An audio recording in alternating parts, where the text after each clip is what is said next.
Welcome to Lessons Learned Transitioning to ASC 842 Lease Accounting, presented by CoStar and FEI. Thank you for joining us today. Before we get started, I would like to share some information regarding CPE credits with you. I appreciate your patience as I read this next slide. Today's webinar is worth 1 CPE credit. To be eligible for CPE credit, you must answer at least 3 out of the 4 polling questions during the webinar and have a total viewing time of at least 50 minutes. Participants will have the opportunity to download their CPE certificate immediately following the webinar if above requirements are met. In accordance with the standards for the National Registry of CPE Sponsors, CPE credit will be granted based on a 50-minute hour. We are unable to grant CPE credit in cases where technical difficulties preclude eligibility. CPE program sponsorship guidelines prohibit us from issuing credit to those not verified by the technology to have satisfied the minimum requirements listed above. I encourage you to download today's presentation, which is located in the Resources widget on the left-hand side of the screen. After this presentation, this webinar will be available on the FEI member site, where you can replay it and download. At the end of the webinar, you can retrieve your certificate in the certification widget in the lower right-hand corner of your screen. Below the Resources widget is the Q&A box. Please feel free to ask questions throughout the presentation, and the presenter will answer as many questions as he can. And now it is FEI's pleasure to introduce our speaker for today, Matt Waters. Matt Waters is the former lease accounting manager with Home Depot for 6 years and American Tower. He is CoStar's subject matter with more than 15 years of management experience in accounting and finance. Welcome our speaker, Matt. Hi everyone, thanks Juliet. This is Matt, and I appreciate that introduction. I am a CPA. I've been working in lease accounting for a number of years, as Juliet mentioned, at the Home Depot and also at American Tower, which is a cell phone tower company with over 100,000 leases. And I was, if you'll humor me with a quick story as we get started, I was at a birthday party over the weekend that my kids were invited to, and like probably many of you, the kids are playing, and I stand on the side and talk with other parents, and somebody started asking me about what I do, and I explained it, and it turned out that person worked in accounting too, so they were one of the few people who were interested in lease accounting, and I ended up relaying lease accounting. When I took the CPA exam, I think that's the first time I heard about it. We didn't even study it in college. Or maybe it was just one page in the textbook, and on the CPA exam it was 4 bright lines tests to memorize, and I literally thought I would never use that again. So famous last words, I guess. And now I do this every day, but I've worked with CoStar now for a little over 3 years. I joined CoStar really in the same month that the standards were issued, in early 2016, and in that time, over 3 years, we have helped hundreds of clients successfully transition to ASC 842 lease accounting. So my goal today is just to share some lessons learned and really really common issues and challenges, and the best practices, or just some tips that we've picked up along the way. Now, largely, the standards have remained the same. We've had a few revisions along the way, but really the point today is to get a little bit more in the details and under the surface of what goes on in a compliance project, and let you learn from some of the experience of clients and just other experts that we've talked with along the way. Now we're organizing the discussion today into 3 categories, and those are project management, accounting policy, and software product essentials. And there are other categories we could dive into, but in an hour discussion, I think these are the most important. And really we're focused on two main areas, or audiences: large private companies and late reporting public companies. And by late reporting, we mean with a fiscal year. So some companies have not, even if they're public, they did not have to comply based on the calendar year. They have a little more time.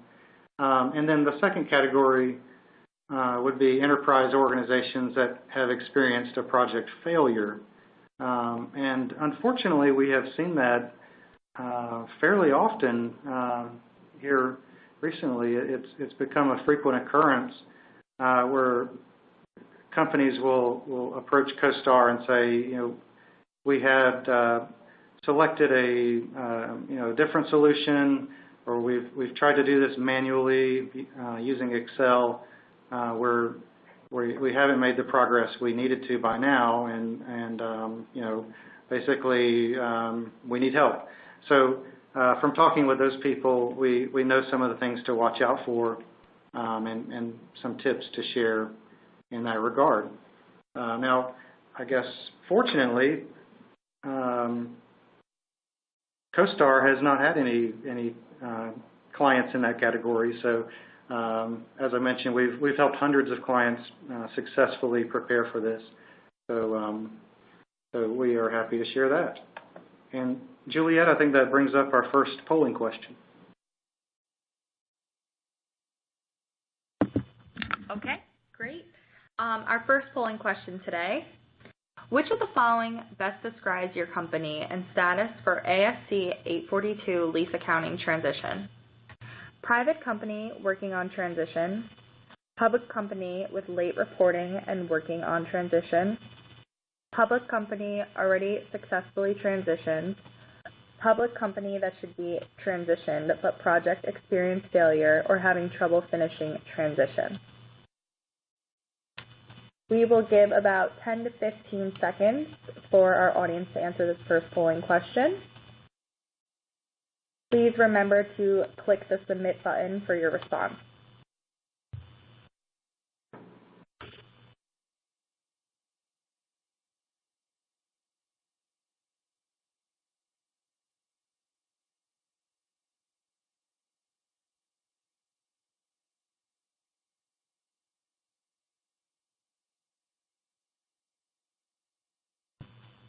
Okay, I'm going to switch over to the results. Here you are, Matt. Okay, thank you. All right, so over half of the audience is a private company, which I think is reasonable based on where we are in the timeline. We have a fair number of people in public companies that have already successfully transitioned, so that's great news. We do have a few folks who have experienced some trouble or even project failure, and so I think we'll be able to provide some insights today that might help move forward in that situation, and certainly the lessons learned will help the group who is ready to get started or currently working in transition. So for the 8% that did say that there have been some troubles or project failure, you're not alone. We've seen data that the Big Four puts out, Big Four accounting firms, that around 25% have experienced failure or at least some major challenges along the way. So that's really interesting. But again, I think it comes down to just the fact that this was a largely simple process before. I mean, there were specific rules to follow. Most leases were straight-lined and had a P&L impact, and now it's just an incredibly more complex process. So again, we'll talk about some of the issues that have occurred. So looking at our areas, we'll start with project management. So it's of course, transitioning to the new lease accounting standards is a project. Most large organizations have a project manager involved, either internally or through an outside resource. But at a really high level, the project involves collecting lease data, communicating with a diverse group of stakeholders, selecting a software solution, and ensuring resources are available for the success of both the project and ongoing compliance. And I think that's something that's really important to remember, is that this is not a one-time event.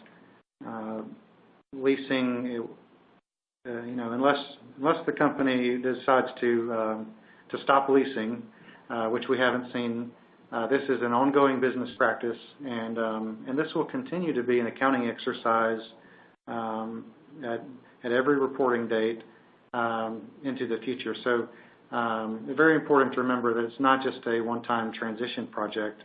It's you want to set yourself up for success out into the future as well. Now, diving a little deeper into the data collection aspect, it has been amazing as we've walked through the past 3 years. Companies just can't believe how many leases they have, and that's really largely due to the kind of siloed approach that we have seen at a lot of companies, where it's so easy to obtain leases and fairly easy to account for them, that a lot of times the divisions or even individual locations at a company have authority to execute a lease, just sign a lease contract. It flows through, the payments flow through their P&L, and that was really the end of it. There was, in many cases, not much involvement from corporate accounting or financial reporting, even though for public companies there was the requirement all along to report a lease commitment 5 years and thereafter. Even that, a lot of times, could be figured out from some simple analytics, and all of the data points that are needed for new lease accounting were not required. But now they are, and some of the, you can see on the screen now, some of the sources that we see companies having success with include these. I won't read all of them, but the legacy real estate system, of course, just because of materiality, the large dollar amounts typically involved with real estate leases, a lot of times there's a system already in place for that. Sometimes there are vendor softwares, especially with fleet. So if you have a sales force that has a company car for every member of the sales team or something, you could potentially get data from the vendor that provides the fleet service. And then, honestly, all the way down to file cabinets and desks. We have some people that are digging those out in various locations around the world. And again, the point here is that it's just in almost every case, it's a surprise for companies when they learn how many leases they actually have. Now, there are some cases where leases are embedded, and this has been a little bit of a buzzword throughout the process. Embedded leases just basically means that you have a larger agreement, and there's some asset involved in the agreement, and the lease for the asset is embedded in the larger agreement. So a simple example of this is a alarm company. So if you monitor, you have monitoring with your alarm company, they call the police if somebody trips a sensor or something like that. So the larger contract in this case is for monitoring, but a lot of times the equipment, the keypads and sensors and things that you need for an alarm system are part of that contract and included. So technically, there is a asset involved in that larger contract. Now that's a simple, maybe even in many cases immaterial example, but this can get very material for items like large IT hosting agreements, where there's a hosting agreement in place. It can be hundreds of thousands or even millions of dollars, and as a part of that, there are servers. Sometimes the servers are assigned to the company, and no other company can use them, even though they're not on company premises. They may be segregated and only used by the company. So in that case, you probably have an embedded lease for servers. So just a good idea to review lists like you see on the screen now, to just think about if any of these scenarios or any contracts you have may include any of these types of equipment or other assets. And later in the presentation, I'll give some resources where you can download lists like this. Another important part of the project management process that is sometimes overlooked is meeting with a cross-functional group of stakeholders. And this group will have various roles throughout the project, and some will be involved almost every day. Some just need to be aware and provide input at key times.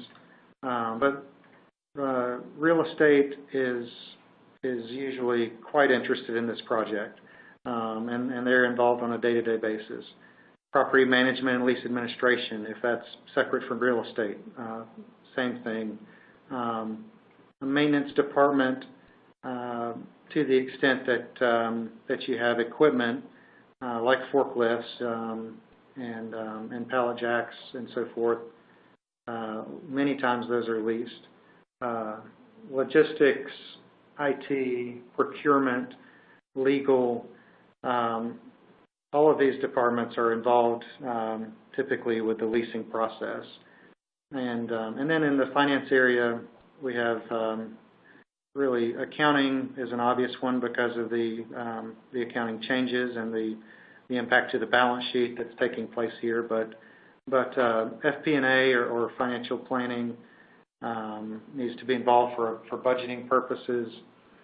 Treasury is typically involved because of the requirement to have a incremental borrowing rate, and a lot of times also in lease versus buy decisions, Treasury has a say in that. Also, debt covenant impact. This change has changed some of the analysis around debt covenants. And then one often overlooked area is the tax department. This change also creates some book tax differences that have changed. So again, I think some of these are obvious, some are not so obvious. So another helpful list, I think, just to make sure that you involve the right people in the beginning of the project. Make sure that everyone's needs are met. And just one piece of advice from this slide is sometimes the more operational departments feel like they're losing control, because they've largely had the ability to execute leases on their own. You come in, people from accounting and other departments come in and talk about, you have to let us know from now on every time you execute a lease. And they get defensive about that, and in our experience in being in many of these meetings. However, I think it's important to point out that we really give the departments more control, more visibility into what they're spending, and this can actually end up saving money in the long run and free up resources for other things. So I think it's ultimately a positive thing. The next section under project management is software selection. So really a key piece of advice here is just make sure you know what you're signing up for. And the best way to do that is view a live demo at a very minimum. Make sure that it's not a canned, you're not watching a video. You're actually in the system seeing a live demo. And then you can also ask for a pilot where you actually can log into the software and import some of your own data, run through some scenarios, and just make sure ahead of time that the software meets your needs. And you see a list of things here that leading software companies can provide, including design services, the nuances of equipment and real estate leases. So that's important. There are some differences in what you need to track to make sure that equipment and real estate is included. The collection of lease data, software vendors, leading vendors can provide help with that, and functional currency. This is something that if you have it, you probably know, but maybe for some companies who may in the future be operating in different currencies, it's really important to make sure a software has this functionality because there are very specific guidelines in the lease accounting standards about dealing with functional currency, and integrations, I think, is another key one that I'll point out. You want to make sure your software has robust integration capability. Even if you don't use it right away, it may be something you want to do in the future to increase efficiency. Another aspect is the HR impact. So the projects, of course, take extra manpower to complete, and many times we're seeing that lease accounting departments are being more heavily staffed than they were before the transition, and that's just because the complexities involved. So there are multiple options here. Really just getting comfortable with the idea of either hiring people to work on the project and or supplementing the staff with an outside resource like an accounting firm or consulting firm has proved to be very beneficial. Okay, Juliet? Okay, our second polling question. What aspects of lease accounting compliance are you most concerned with? Gathering all the leases and finding all the embedded leases, proper separation of lease and non-lease components, inaccurate key assumptions and variables, or something else we have not discussed yet today. Give about 10 to 15 seconds for the next polling question. Please remember to press the submit button when putting in your response.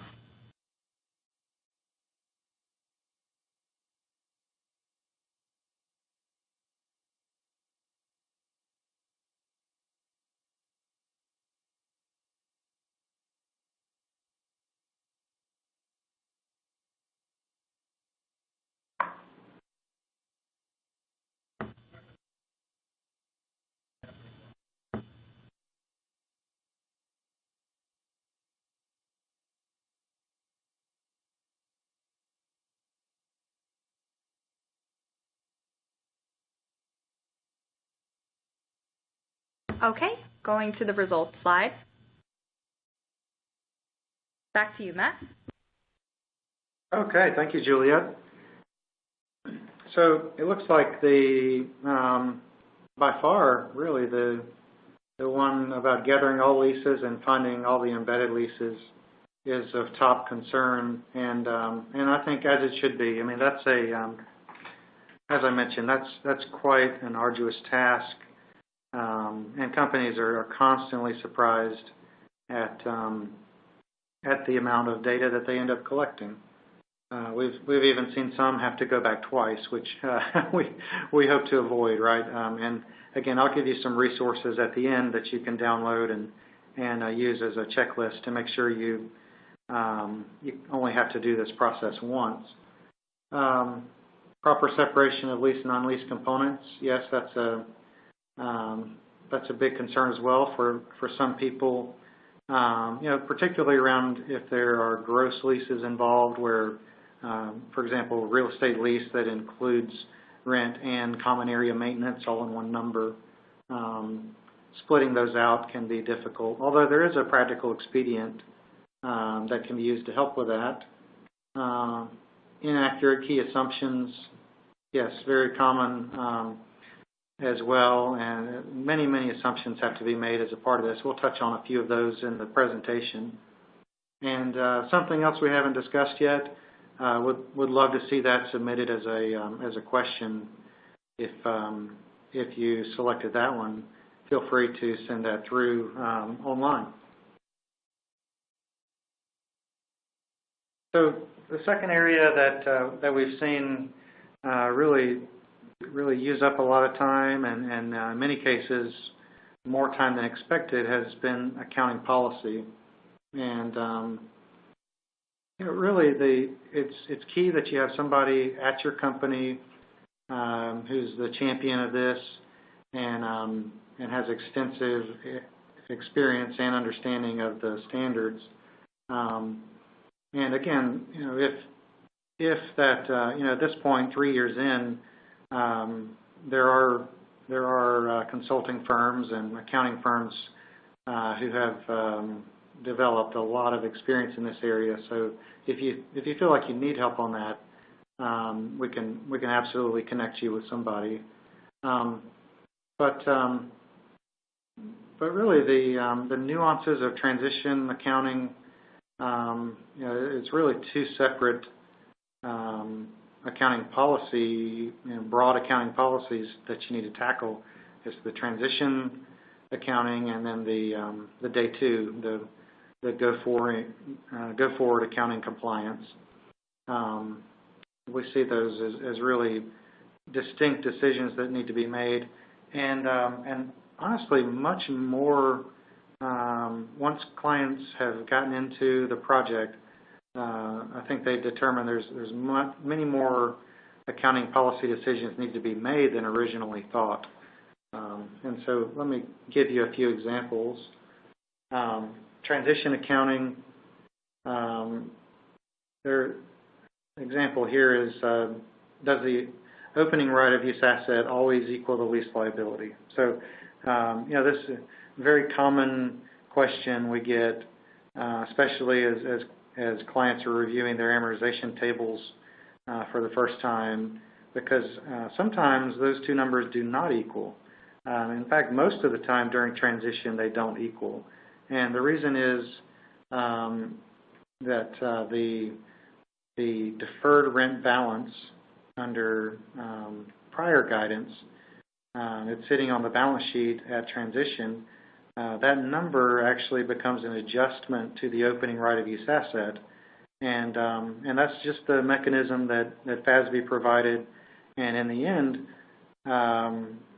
all things being equal, you end up with the same expense on your P&L every month that you had under ASC 840. The straight line amount under ASC 840 remains, but this transition policy around using the deferred rent balance as an opening right of use asset adjustment is a key component of that exercise. Otherwise, you really can't follow the modified retrospective approach and end up with a straight line expense on your P&L that remains unchanged. So it's a key aspect, and in the go forward category, there are other times when you need to adjust that opening right of use asset, and for example, that includes times when you have a direct cost like a commission, or really any other expense or even an incentive that comes in that happens before the lease commences, or even on the first day of the lease. So transition accounting is one area that we need to focus on. Really, let me go back to that slide just for a second. Also in transition, some things to think about include the practical expedients that are available. Those can save companies just incredible amounts of time by using the practical expedients that were offered in the guidance. Now, moving on to the ongoing accounting compliance policies around that. Really, we've seen this companies already, even only a few months in, already are having to make a lot of decisions around how do we account for leases going forward. And it's just such a fluid environment. You have terminations that happen. You have renewals that occur, even partial terminations. And there's very specific guidance in the GAAP about partial terminations, and it requires specific functionality in a lease accounting software to comply with GAAP when you have a partial termination. In many other scenarios, the change to the lease liability is the same as the change to the right-of-use asset. However, in a partial termination, the right-of-use asset is changed typically by a different amount than the impact to your lease liability. So just nuances like that really can only occur in day two or after the initial compliance project.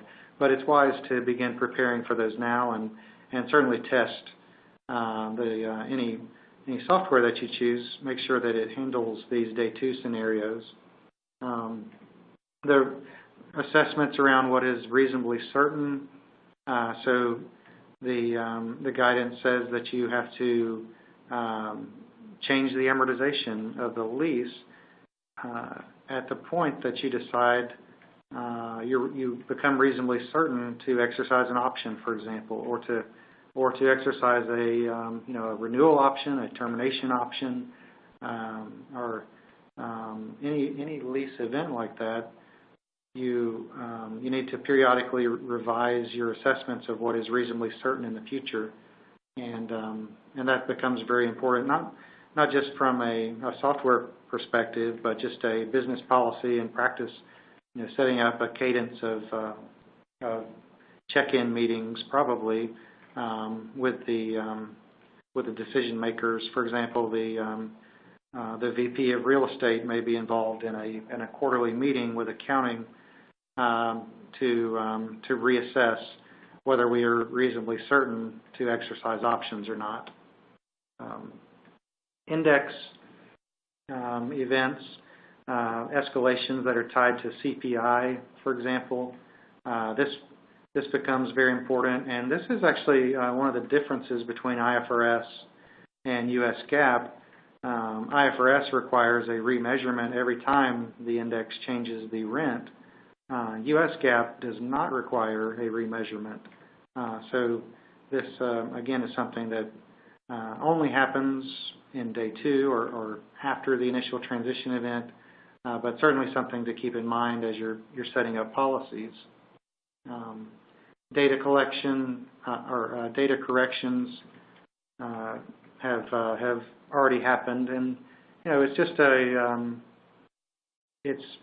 a function of the fact that the accounting department rarely receives 100% perfect information before month-end close, and so when that happens, it's great, but when it doesn't happen, there needs to be a correction made. So that's something to consider. What is your company going to do when information comes in after month-end close, or when the information is revised after you've already booked the journal entries? And really the accounting software can help you out a great deal in that scenario. The functionality exists to perform retrospective true-ups, which is something that we as accountants are quite familiar with. You know, that in that situation where you have late breaking information, or you book an accrual at close and then true up once you know the actual amount. Same kind of principle. Here, if you've already closed the books, you've recorded journal entries under what was known at the time of month-end close, the retrospective remeasurement or retrospective true-up functionality will allow you to go back and in the current open period just book the change or just the delta to what was recorded before. So essentially, you can record a true-up entry automatically. So something to keep in mind and certainly test in the beginning stages of the lease accounting compliance project. I mentioned this briefly earlier, but currency considerations can really become quite a topic in a compliance project. Again, maybe another area that's not commonly thought of in the very beginning. But if you do operate in multiple companies, or if you see that as potential in the future, if you think you may expand internationally, it's definitely something to make sure you have the functionality in the lease accounting software to accommodate. And this is because the functional currency requirements under ASC 842 and IFRS 16, for that matter, require that the asset-related balances, which are non-monetary, these asset-related balances need to be converted at the exchange rate that was in effect at lease inception. And that applies for the entire term of the lease. So it's a historical rate from the first day of the lease or lease inception. Now, the liability side of the equation, that gets converted going forward at either monthly spot rates or monthly average rates, largely depending on your policy and how your ERP system collects that and your rules set up there. But what we've learned is that while ERP systems are very well equipped to handle those monthly average and spot rates, the concept of tracking a lease inception rate is something that is a little more specific to leasing, and so you need to make sure that you have a process in place to capture that, and that the lease accounting software has a field for that. Okay, Juliet, that brings up our next question. Okay, great. Next polling question. What is your company's current status for selecting a software system to manage data and perform ASC 842 accounting calculations? We have a proven system already up and running. We've identified some options and are evaluating them. We're interested in finding options to review, or we believe our Excel spreadsheets will do fine for our needs. Remember to submit your response, and we'll give about 10 to 15 seconds for the next poll.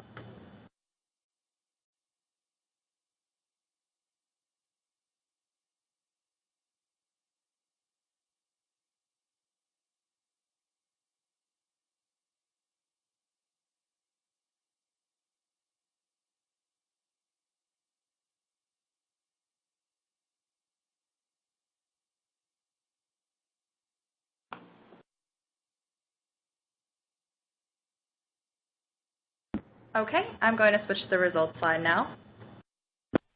Back to you, Matt. Okay, great. Thank you. Well, it looks like pretty even distribution here. Proven system already up and running, evaluating options, interested in finding options to review, and and actually maybe a larger group than I expected,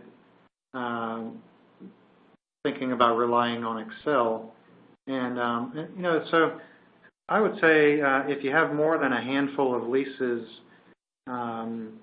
Excel might not be the best option for you. And not because it's impossible, because it certainly is a robust tool, and accountants are quite familiar with it. We use it all the time. But again, if you have more than a handful of leases, the calculations and just the tracking of the right of use asset, lease liability, recording the level expense or straight line expense for operating leases, which is a combination of the interest expense and asset depreciation. It just gets very complex very quickly, and you can manage in Excel for individual leases. But I think really the key in my experience with Excel is that you'll have a kind of a power user that gets it set up, and they know how everything works and the templates that they created. Sometimes they even have macros and that kind of thing. However, if that person transfers to another department or leaves the company, many times you're left with a Excel workbook that's complex and not many people know how to use. So maybe just something to consider, again, if you have more than a handful of leases. Okay, so talking about now the software product essentials. Again, I think I just said this now, that the lease accounting calculations have become more complex, and I'd say that fact, combined with the certainty at this point of scrutiny from your auditors next time they come around, has motivated a lot of companies to select a software solution. And I'll give you some of the characteristics that are important to consider as you're selecting software. Really, it's a stable structure. Make sure you understand basically the balance sheet of your software provider. Do they have the resources to be around with you and partner with you for the long run? A strong balance sheet and a long history in the space, I'd say, is something to look for and be aware of. Now, at this point, 3 years in from the time the standards were issued, we've had at CoStar all the big four accounting firms, and most of the larger, of other accounting firms have all hammered on the system, and they've all developed opinions about different softwares that are out there. So I would strongly recommend talk with one of the big four or your accounting firms that you do business with, and see who they endorse or recommend. See what knowledge they've picked up over the past several years. A part of that, I think, is go ahead and ask very specific questions about features that you need, and even from this presentation, features that we've mentioned, you can go ahead and ask accounting firms, or even as a part of the RFP process as you're looking to select the short list of vendors you want to look at. Make sure that the features you want are available. And I think this one is just vital. The concept of battle tested, or how long has this solution been around?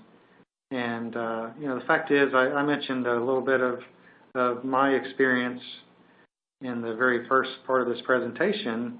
Fact is, lease accounting is nothing new. Now, we have new standards now, but largely The calculations are the same. We've had capital leases since the late 1970s, where you have an asset that you amortize, you have a lease liability, and so the concepts and really the math and the core functionality to the software has not changed that much. Now there are many more complexities involved, but I just think the idea that that lease accounting is brand new, and I think we've seen a lot of different options pop up just very recently. I would strongly suggest looking for a company, a software vendor who has at least a decade of experience in this space. And again, it is an accounting intense exercise. So ask how many CPAs they have on staff, how many people with real world month-end close lease accounting experience do they have who will be available to you in the future.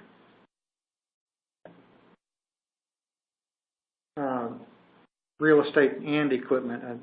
The and is very important here. So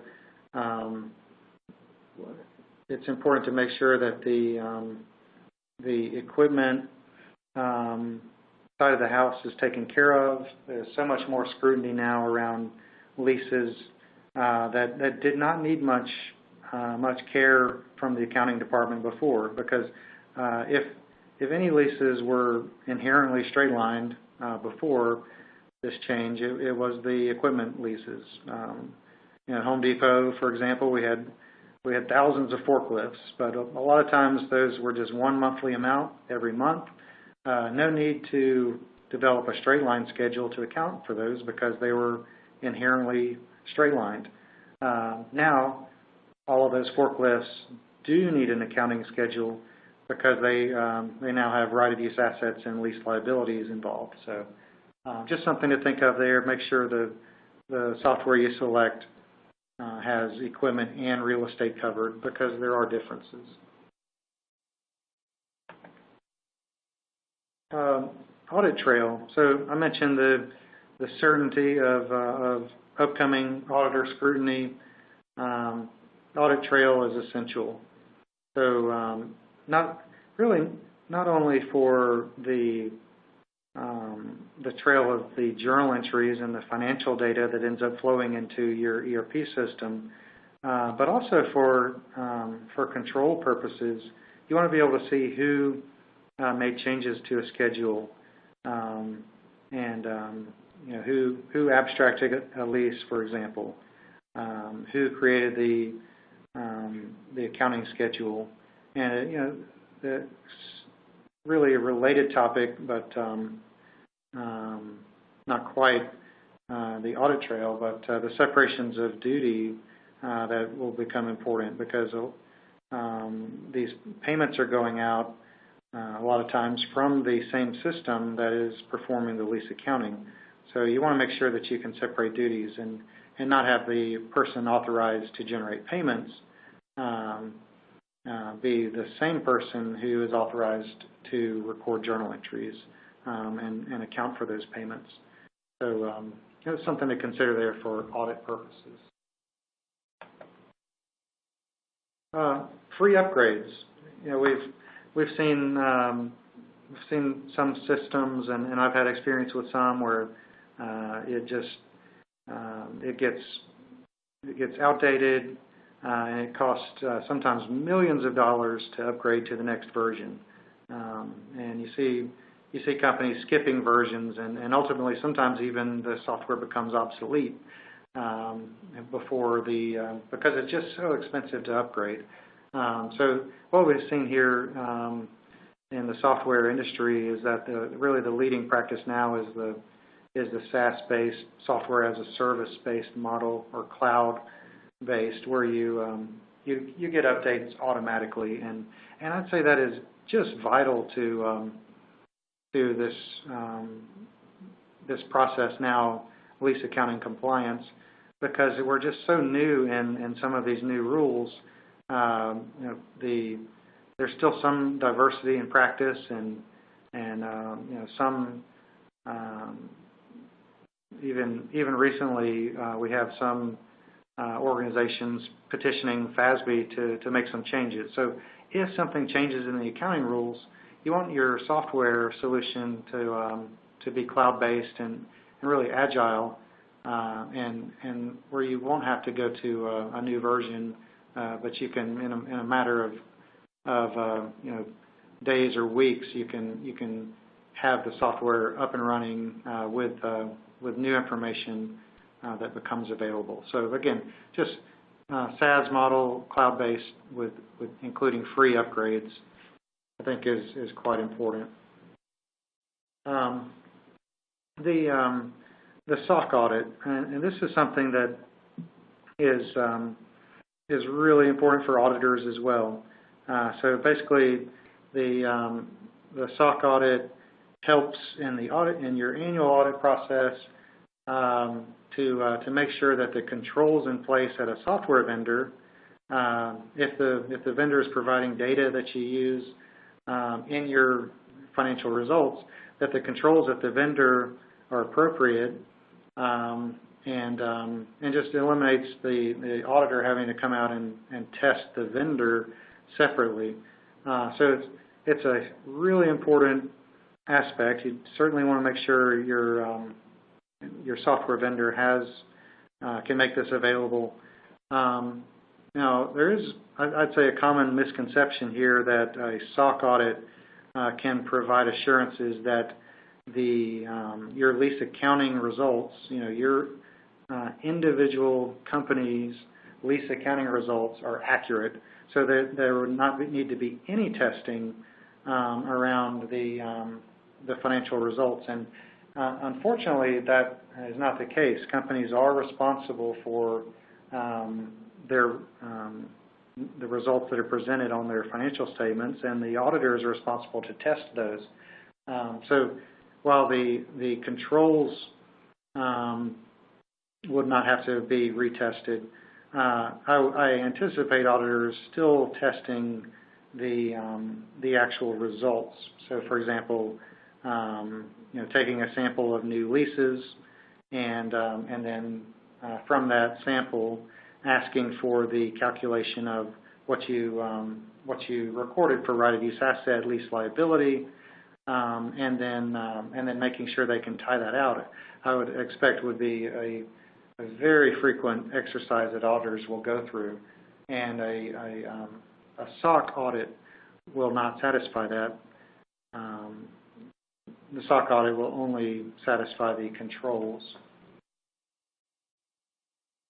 Okay, that brings up our next polling question, Juliet. Great. Okay, this is our final polling question for our webinar today. How does your organization plan to interact with auditors for ASC 842? We've discussed our project plan and policy with our auditors already. We've planned to review our project plan and policy with our auditors. We are getting accounting feedback from other internal and external sources, and we will interact with auditors during the audit. Or we're not sure yet. Give about 10 to 15 seconds for this last poll, and please remember to submit your response.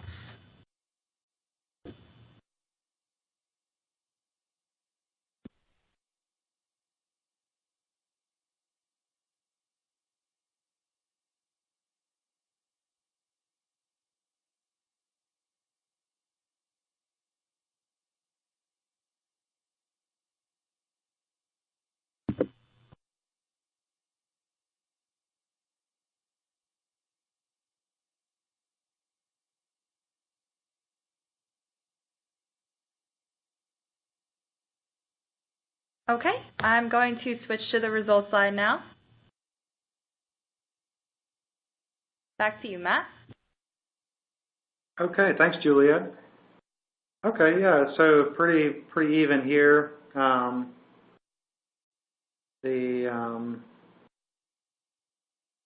Let's say the first two, I think, are are very wise, discussing it already with the auditors. To me, that makes a lot of sense. I've seen that be quite successful. I think that just one quick tip here that I've seen work is that it's best a lot of times not to go right away to the auditors with a question. Go ahead and draft what you think is a reasonable approach, and then just have the auditors sign off on that. In my opinion, has proven to be quite successful, and in the end ends up saving you some hours that they bill you for anyway. So moving on to the next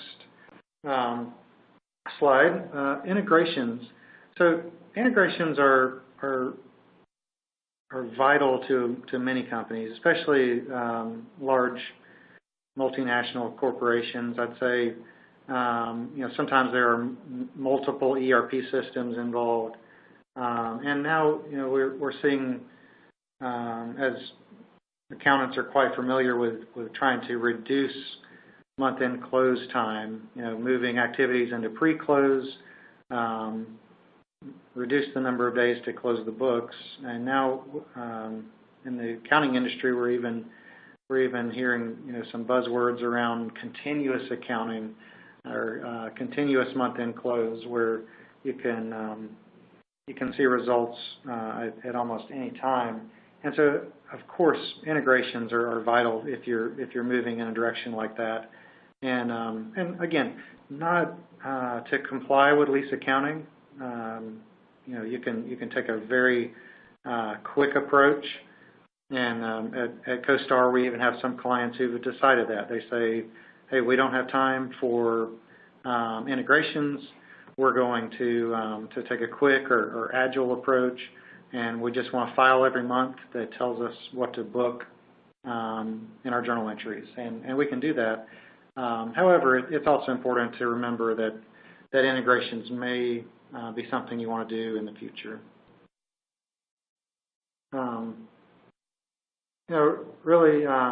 Really just wrapping up here, I'd say making sure that you're prepared for the future is really top of mind. It's not just a one-time event. I promised some resources, and so you can find these white papers and other resources at CoStarManager.com. Both of these are white papers that we published, and this is where in these two documents you'll find the lists that I mentioned earlier in the presentation. So list of common data points to be collected, a list of stakeholders, that kind of thing. So hopefully you'll find that to be valuable if you are interested. And now I have not saved a ton of time for questions, but I'm going to try to address a few and then also follow up with some of the ones that I can't get to. I had one question come through that said about terminations. When a termination occurs, but the lease rolls into month-to-month status, how do you handle that? There's really a couple ways to handle the month-to-month status. Sometimes you hear this referred to as an evergreen lease, that it just keeps rolling at the end. You can terminate that and expense those items as incurred if you really are only in there for a short amount of time. Or I think there's an argument to be made that you should make a reasonably certain assumption at that point. How long will you be in month-to-month status? Are you planning to use an option to extend the lease even longer? So really, depending on accounting policy, you could be in a short-term lease situation, expensing as incurred, or you could end up with a remeasurement event, revising your right-of-use asset and lease liability. So I see we're almost out of time. So Juliet, let me turn it back over to you to wrap up, and thank you very much. Okay, great. Thanks, Matt. So I have a good amount of questions that came through, and I will be submitting all questions to Matt following the webinar if we didn't get to yours today. So we will be addressing those, no worries. So this marks the end of our webinar today. Thank you everyone for joining us. Please remember to download your certificate from the certification widget, which is in the lower right-hand corner of your screen. We look forward to you all joining us on future webinars. You can find information about upcoming webinars in the resources widget. If you have any questions regarding CPE credits, please email cpe@financialexecutives.org. Have a wonderful day, and again, thank you to our speaker, Matt Waters.